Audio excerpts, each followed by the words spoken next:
Hi, I'm Bob Trask. Thanks for being with me. You know, I'm going to talk today about the power of thinking, because you think and reality appears. I know it sounds pretty crazy, but that's the way it is. And have you noticed how easily some people seem to create the realities that they want? Have you noticed that? Like, Bill Gates with his billions, and, some people, it just seems to happen so easily for them. Well, are they different? Often we think it's because they're more talented, right? Right? Or a different race or gender or a different religion.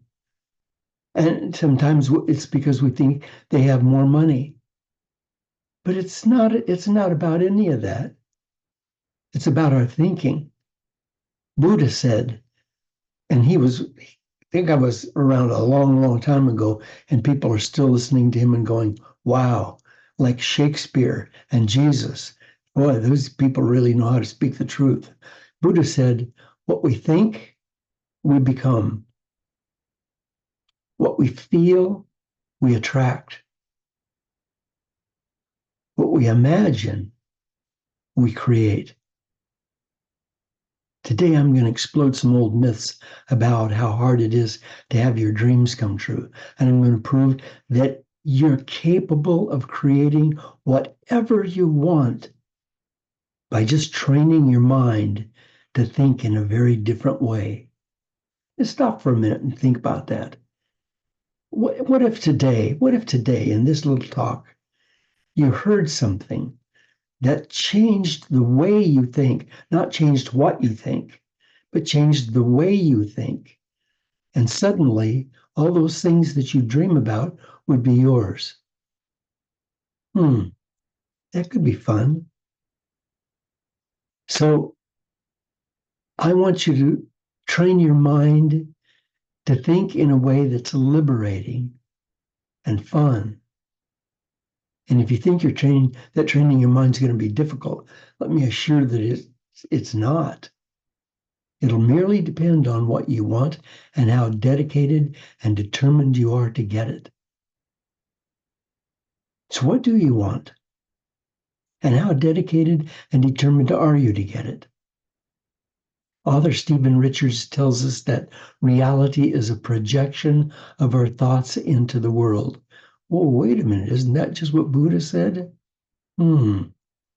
How many of these other great thinkers are thinking exactly the same way? Reality is a projection of our thoughts into the world. Let me go just for a minute into science. When we observe a thing, we usually pay it no attention and we just move on, right? But what happened is so much more than casual observation. In quantum physics, there's the observer effect. That's what it's named scientifically, the observer effect. It's been proven thousands of times that subatomic particles, from which every physical object is made, have no definition. They aren't definable. They're just waves. They're just invisible waves until they're observed. And until they're observed, they're just invisible waves. So, what we think of as physical reality is just a cloud of possibilities until it's observed. So, the reality you want, you need to observe it. And observing means holding that sweet, blessed imagination of yours in line with what you want, to bring that reality to you and to hold it and cherish it and be grateful for it. That's the observation I'm talking about. Now, somebody might say to me, well, I hear this thing about I observe a thing and then it comes into being. And if I see something like right now, you're looking at your monitor and you're saying, is that monitor coming into being just because I'm looking at it? That's another level of talk that we're going to go into at another time. But know that consciousness is observing, and it's observing through you, but it's observing through a lot of other people and a lot of other beings too. And there has to be some coordination in this physical world. Otherwise, it would just be a hodgepodge. If every single person was creating something entirely different, it would be a massive train wreck. Excuse me. So I think right now the most important thing is for us to really think about our commitment. Like if you say that you want something, and I asked a few minutes ago what you want, if you want something, and right now bring to mind something, it doesn't matter whether it's the real thing or not, just bring to mind something that you want and ask yourself, can you get committed to that? And committed doesn't mean I'm going to give it a try. Doesn't mean, well, just, I'll sort of just focus on it and see what happens. No, it means see it as done. Focus on it and see it as done. Because that creative space in the universe that's all waves and looks, that space which looks empty, and it's not empty, space is not empty. It's filled with possibilities and probabilities if you and I are observing. You want something. You're a little boy and a little girl, and you want a red wagon. And you can see the red wagon in your mind. And you've seen it through the windows of a store. And you know that red wagon is yours. And you know what it'll feel like to pull it and to ride in it. That red wagon. And you have that in your mind. And you create that. You're creating that. You're bringing that into being. But you need to be committed.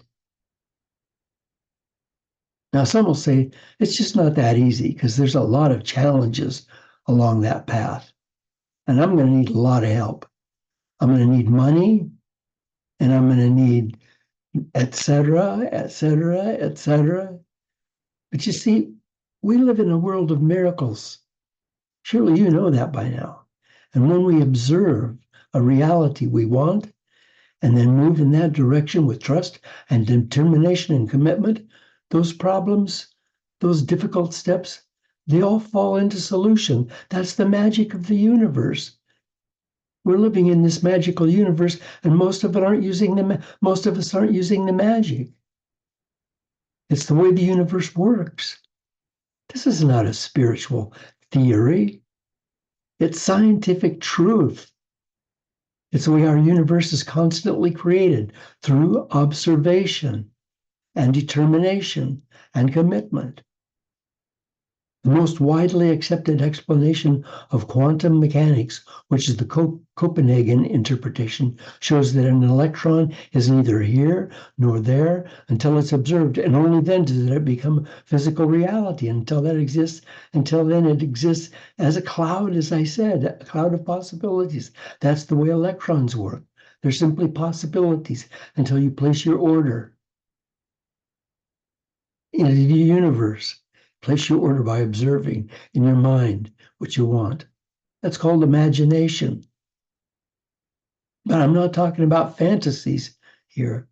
I'm talking about imagining clearly what you want and then moving toward it in determination. One of the most famous persons for creating a seemingly impossible reality was Mahatma Gandhi, who freed India from the entire British Empire without one bit of violence.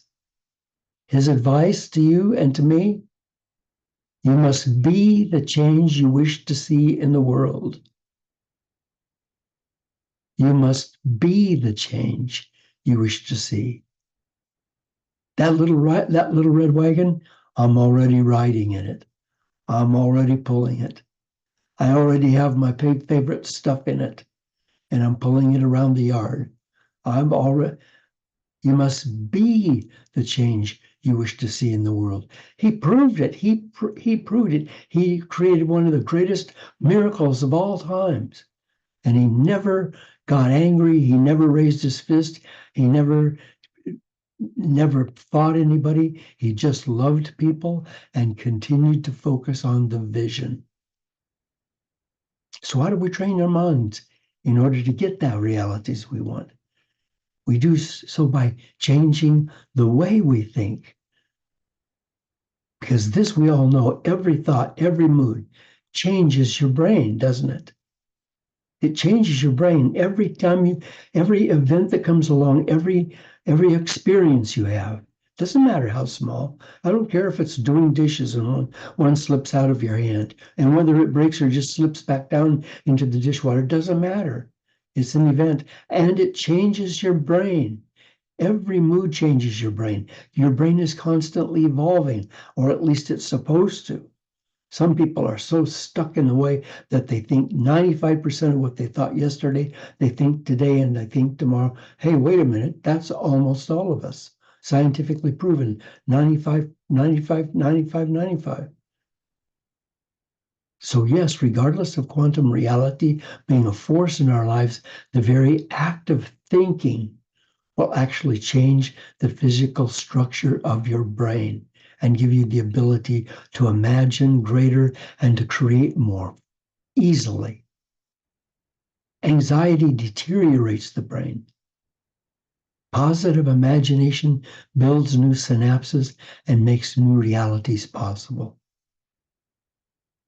Meditation changes the brain too.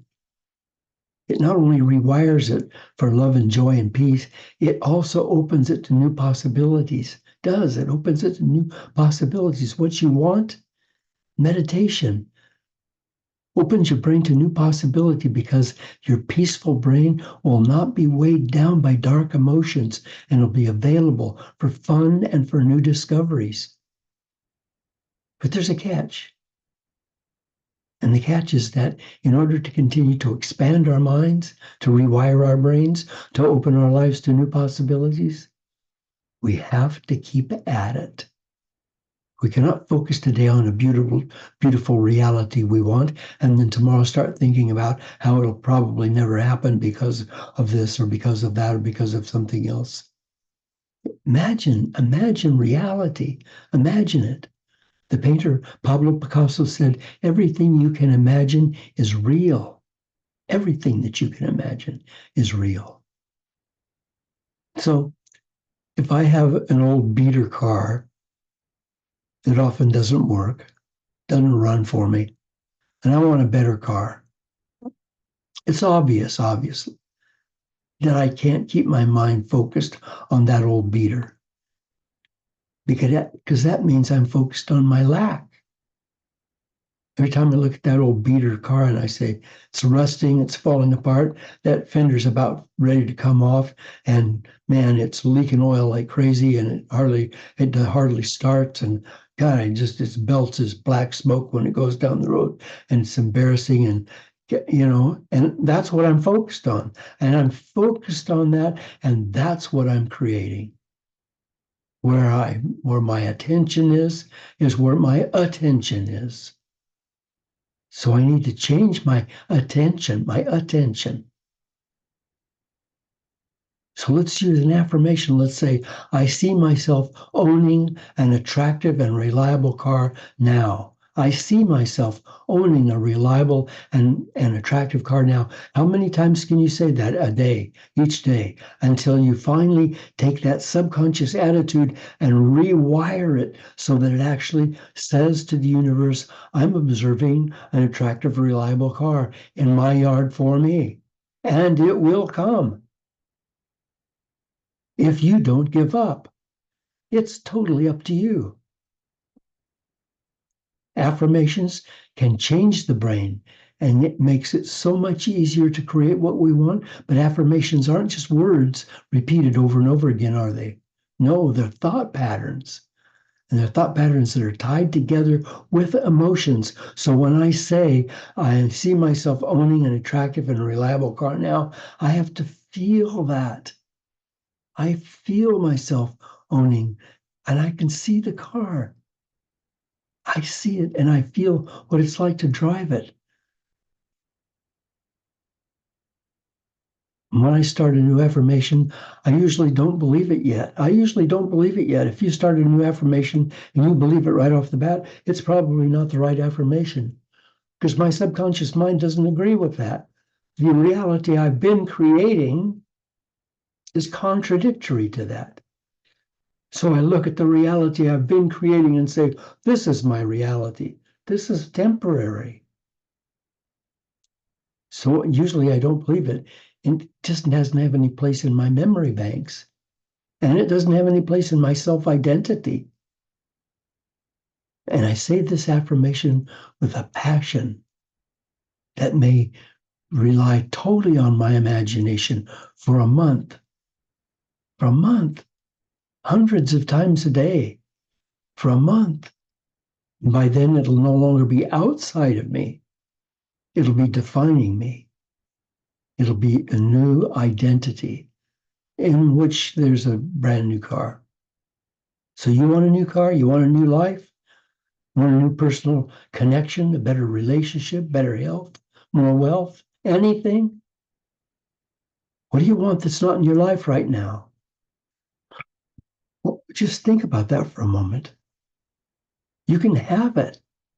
You can have it if you're first willing to give up how you see yourself, how you think. Are you willing to expand your self identity? You're willing to know? I don't mean think. No, no. That's what commitment is. That's what determination is. That's what intention is. To stop thinking about, well, I sure wish that I could have this. No, I know that I have this. I know that it's coming to me. There's a dynamic consciousness in this universe, and you're part of it. What you imagine and then determine can come true if you're one with consciousness. And being one with consciousness helps that you meditate. It helps that you just get out of small thinking. Visionary and musical genius Ravi Shankar, I think you know where he is, said the whole creation, the whole of creation is the dance of one consciousness. Mm-mm-mm-mm. The whole of creation, the universe, everything, the car in your yard, everything, your health, everything is the dance of one consciousness. Can we tap into that one consciousness? We cannot change our realities until we change ourselves, because we are the observers. We are the creators of our reality. And we can't change the reality until we change the creator. Who we are determines our intent, determines our intention. For as long as we've lived, our thoughts have been creating our realities. For as long as we've lived, our thoughts have been creating our realities. Not so much what we think, but how we think. And if those realities are not what we want, if we want them to change, then we have to be willing to change our minds, to change who we see ourselves as being. We need to change the way our minds always default to those same old tired attitudes. Isn't that true? Isn't it true? You know, I really like to go to Portugal and spend 2 or 3 weeks just in Portugal and drink good wine and meet good people, and I think that would be fun. But you know, it's not. I can't do that. I mean, number one, I don't have the money. Number two, I don't have the time. Number three, I don't like to fly. Number four, I don't speak Portuguese. Now you have to throw all that junk together, and it'll never happen. We need to change the way our minds always default back to the same old tired attitudes and excuses. I'm really talking about our self-identities, aren't I? Can we just rebuild that shabby old self-identity with a smart, sparkling new one? Can I do that? Can you do that? Can we do that? Can we change the way we see ourselves and our lives?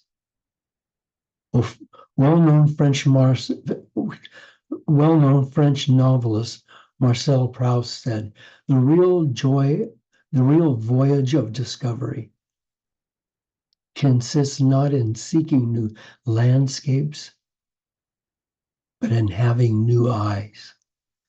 to see, not see different things, but to see things differently. Let me ask, is there a paved sidewalk near your home or in your neighborhood, and you walk on that sidewalk? That's a way of thinking, isn't it? We stay safe. We walk on the same path every day, and it's familiar, and familiar means safe, doesn't it? And it's concrete, and it's flat, and it's, I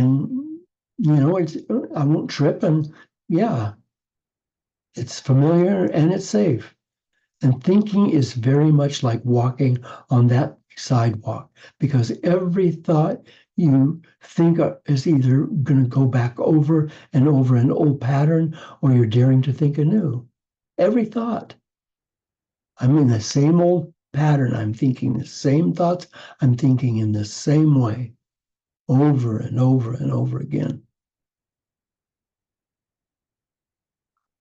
It's the it's if you think of it, if you can think in a new way, and a new way every time, then it's like you walking through a forest. The first time hardly leaves an impression, but if you continue, it eventually becomes a path and then a road. And in the daily process of affirming a new way to think, you're changing the actual structure of your brain, changing the structure of your brain. Then those thoughts that you want, the ones that empower you, they'll travel faster and faster. And as they do, they'll become who you are. Because I'm not my brain. I'm not my brain. And you're not your brain. We're in charge of our brains. And we've been programming our brains our whole life. And we've been doing it by our thinking habits. That brain of yours is the most amazing, most powerful organ in any universe ever. It's just miraculous. It's just undescribably miraculous. And its job is to serve you, to serve your needs. And it'll only serve what you program into it. It's the genie in the bottle.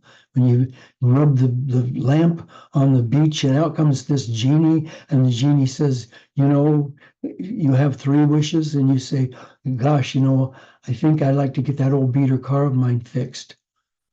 You can do that. Or you can think in a new way.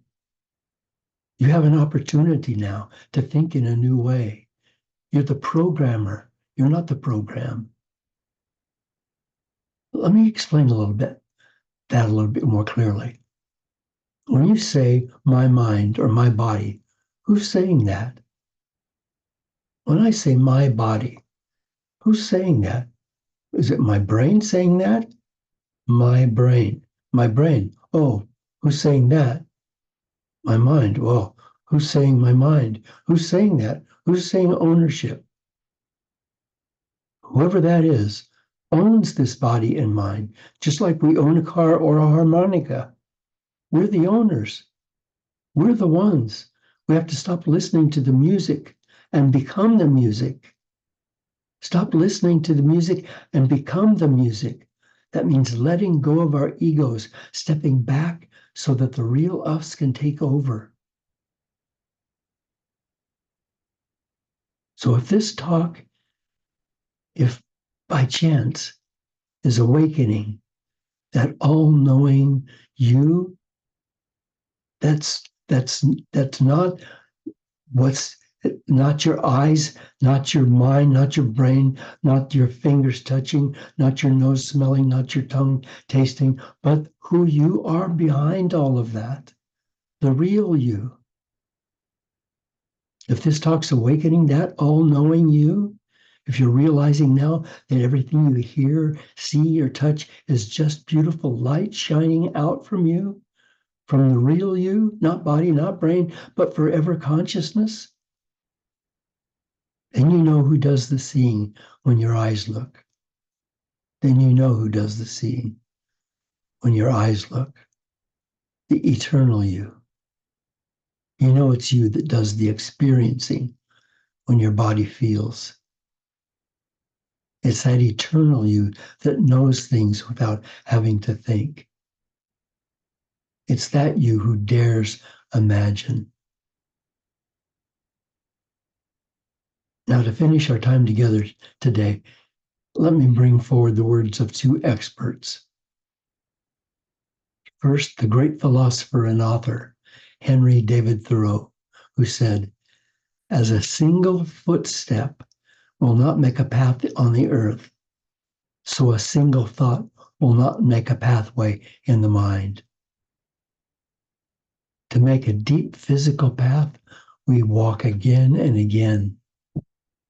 To make a deep mental path, we must think over and over the kind of thoughts we wish to dominate our lives. So let's not see what we don't want. Let's become good thinkers. Let's become imaginers. Let's become observers who are bringing into this world the beautiful realities we want. Let's see those realities today. Because author Lou Holtz reminds us that what you see is what you get. What you see is what you get. Thank you, my friends, for being with me today. Thank you. Next week, we'll have a brand new talk for you on a new subject. Please be here with us and bring your friends. Let's all get together. Go with my love.